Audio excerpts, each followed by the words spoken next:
So work down here is my friend's 2011 GMC Denali, and he had a p017 code. And so what I'm gonna do is go over what we found and how you, if you have the same problem, how you can fix it.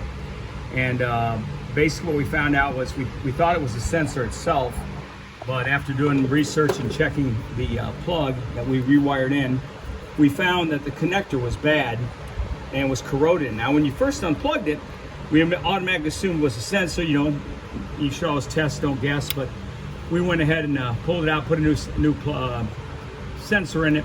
Still didn't work. It's like, okay, looked at it again, I ran a voltmeter on it. It's showing no voltage at the sensor.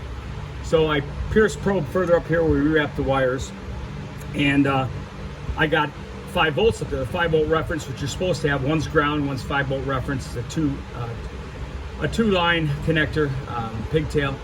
And so we're lucky there wasn't a computer or anything like that, so we basically wired in the new connector and put the sensor in, and that took away his problem. The original thing he had on the dash was, it didn't give a p017, of course. It just gave engine hot, AC off, so it turned the air conditioning off on it. And so we looked at it, ran the codes. The code came out p017. Now you could have a p017 also. It means low circuit. This was a high circuit, which usually means that there's 5 volts there from the reference, but it's either open or it's not getting to the sensor. So that made sense. So it was the sensor. You could not tell by unplugging the sensor. It looked good. The connector looked good. It looked, you know, absolutely perfect. But once I pulled on it a little bit, it broke, and so we rewired it in here and then used the Testa tape to redo it all.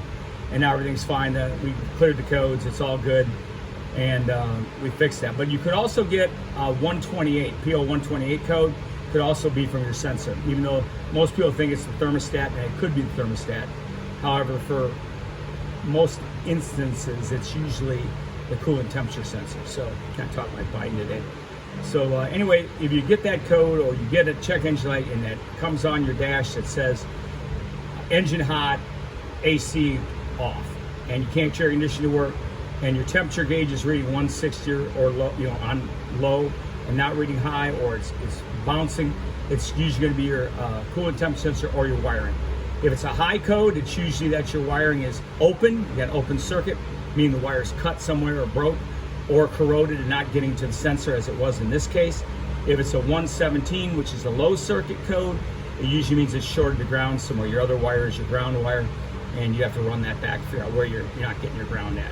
Anyway, that's a quick video on that. Help you guys out if you got a Chevrolet or a GMC. They're pretty much all the same. This is a 6.2 GMC Denali. But you know, any of the LS motors are pretty much all the same.